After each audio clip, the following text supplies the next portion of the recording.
You know, I've been singing and rapping about hoes for the longest. Hey, what's going on, y'all? It's Kinnawa, the African Thunder here, and of course, we're broadcasting from the first episode of Eat It Up.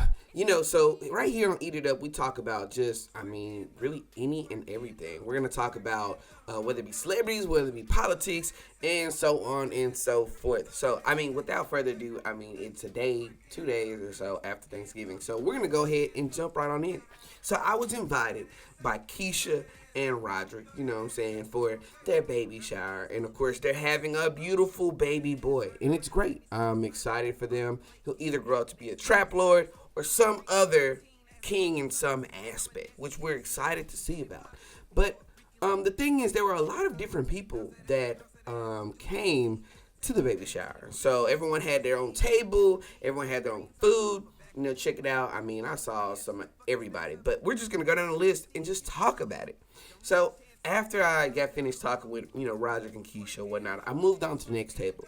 The next table I wasn't really invited, but it's cool. I ain't really worried. I ain't tripping on it. I still walked over there anyway. So I walked over there, and of course, who's at the table is Jeezy. Now, Jeezy wasn't too excited to see me because, he knew that I was definitely a Roderick fan. I was Team Gucci, he told me I needed to get up, and I told him, hey, we're just speaking on the truth. I wasn't expecting him to go there or anything, but, that's what you do. He came there, did his job. Gucci Mane did not come to win. He came to let him know to his face what he did, what he thought, and how he felt, and that's what he did. But it's all good, it's all love and games and whatever, He said no disrespect or anything like that, but he definitely disrespected him for the whole time he was there. But it's all good, Young Jeezy definitely, he played some hits. Gucci played some hits, and of course they had a great time. I just definitely thought it was going to be a shootout on stage, especially when I heard this. I did it as a real man. You feel me? Because I told you straight off the dribble. I told you off the dribble, nigga, we can't do nothing if it ain't street. If I can't perform the truth, we can't do it. It's all good, but let me say my piece. Oh, man. That shit is crazy, but it's all good.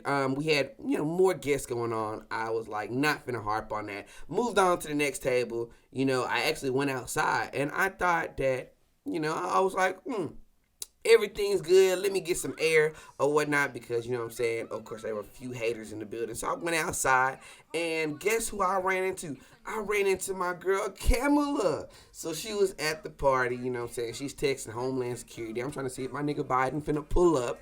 She told me, she don't really know or whatnot. But then all of a sudden, guess what? Who pulls up? Donald Trump.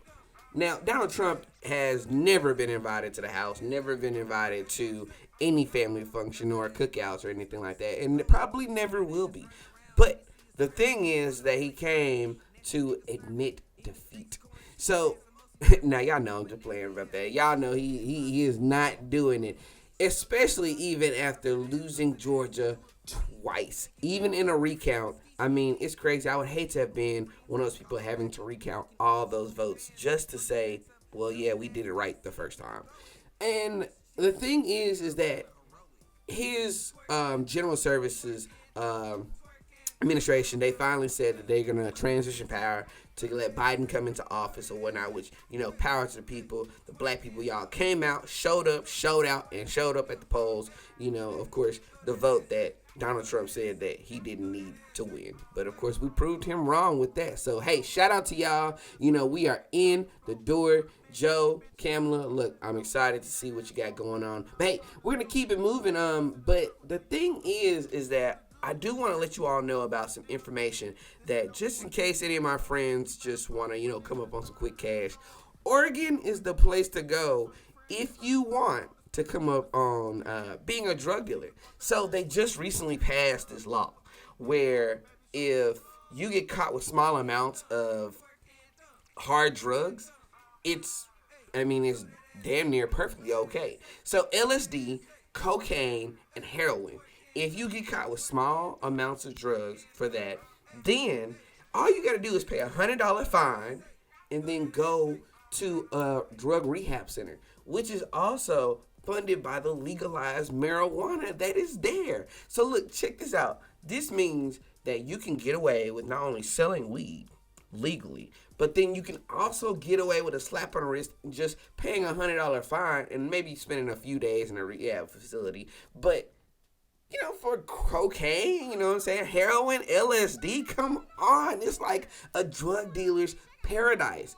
I might go ahead and, check that out. But hey, it's all good. We got, more information coming up on that as well. Make sure you check it out. Let us know your thoughts on that. Okay, so next table we went over to. Now, we wanted to see who had the biggest breakup. We talked about Donald Trump breaking up with the United States of America. We kicked his ass out. But hey, next up, we want to talk about who had the worst breakup. Megan Thee Stallion or Tory Lanez. Now, we have to kick Tory Lanez out of the Good Faithful Nigga Association and also the Short Nigga Association because it's crazy. The thing is that Tory Lanez, anybody under 5'7", he has just ashamed us. For him to be that short and, of course, snag Megan Thee Stallion was always a feat. But the thing is that he shot her in the foot.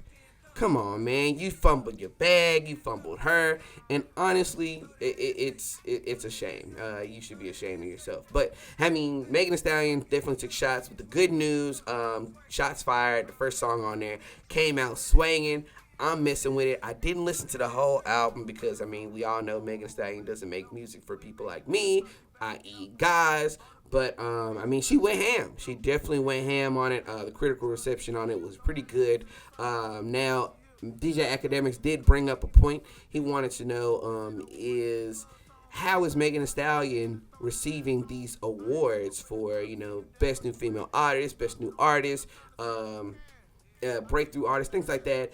But they're wondering what's going on. How is she receiving these awards? Because she's not really performing as well as her predecessors on the front end. So how is it? Is it because of the digital world that's going on right now, or what's going on? Now I'm not saying anything. It wasn't me. I think Megan Thee Stallion is doing a great job. I think she's doing it well. Her music, she's doing well digitally. But this is DJ Academics that brought it up, and I just want to know, what do you all think in the comments below? Do you think that Megan Thee Stallion is capitalizing off the digital platform that she has, or are we just are people just reaching just because of she's a woman? So I definitely want to know about that. She's also beefing with her ex-best friend Keisha, whatever her last name is. I don't even know her. I just really heard about it recently, but it's crazy. I don't know. She dropped another diss track towards Megan Thee Stallion. Megan Thee Stallion just laughed at it. But, hey, who knows? I don't know what's going on. But we definitely want to get to the bottom of that. We got more coming up, too, along with that. So make sure you stay tuned. We're going to follow that as well. So next thing up is we got a few people just kind of like going at it. Lil Migo and Key Glock. I guess PRE and CMG are really still going at it, still going ham at each other. Not sure what's really going on there anyway. It started from, Twitter and just blew up from there. So we'll see how it goes. Hopefully they can go back and forth with maybe some songs or whatnot and not just be checking each other on Instagram. We definitely want to see them dropping some bars, seeing who's harder, seeing who's hotter, and just kind of going from there. Ed the Baby, who dropped an album as well. His album is dedicated to his brother, who recently passed away due to self-inflicted wounds, gunshot wounds. So, he definitely went in on talking about the issue. I definitely felt his sorrow, definitely felt his pain or whatnot that he was portraying through the album. Definitely want to say, if anyone's going through anything currently in life, you do have, please talk to people. Talk to your brother, talk to your sister, talk to your family, talk to your friends. And there also is the suicide prevention hotline, which is displayed below. Please be sure. Please talk to somebody. You are valued, you are loved, and you are needed. So be sure to reach out to somebody if you are going through anything. We know we are going through some crazy times, but these times can be made better if you have someone there that, of course, loves you. Hey, also, we have No Ceilings 3, y'all. Look, Lil Wayne just dropped No Ceilings 3. It's crazy. Look, I mean, it's like, I don't know what to say. I mean, I was listening to it a few minutes ago, right before I actually recorded this. And, I mean, I was just like, okay, Lil Wayne is... he may be back. I like that. It sounds like the old Wayne. He's coming in. He's dropping bars. You know what I'm saying? Got some good features. Picked some good songs to be on the No Ceilings 3. If you haven't checked it out, be sure to check it out as well. I liked what I heard so far. I definitely am going to sit down and listen to a little more. But make sure you all let me know what you're thinking about. I mean, it's just so much going on. I mean, it is Thanksgiving and the Thanksgiving season, and people are just, giving you a lot to snack on, Eat it up! A lot of things going on. So, the next thing is, I mean, it's 2 days after Thanksgiving. If you're still eating leftovers, shout out to you.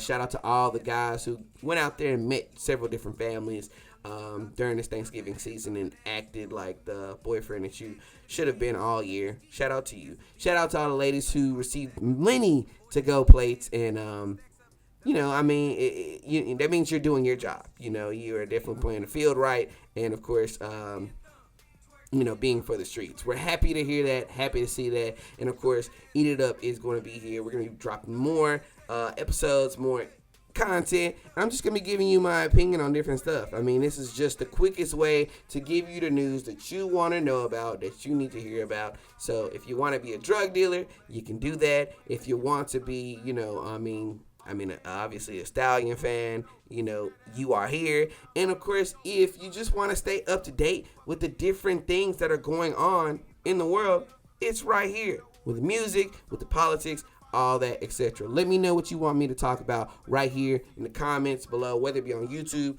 or Facebook. Follow me at It's Kinnawa right here. Keep it locked right here on Eat It Up. Right here.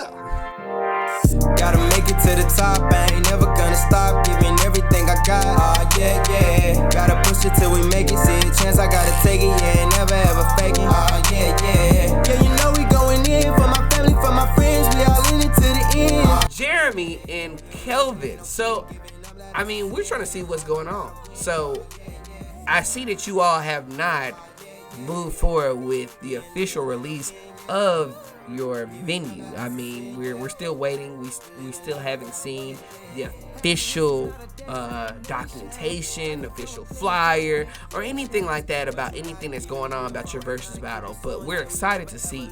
I talked to Manny, and the Midnight Puff is willing to sponsor it.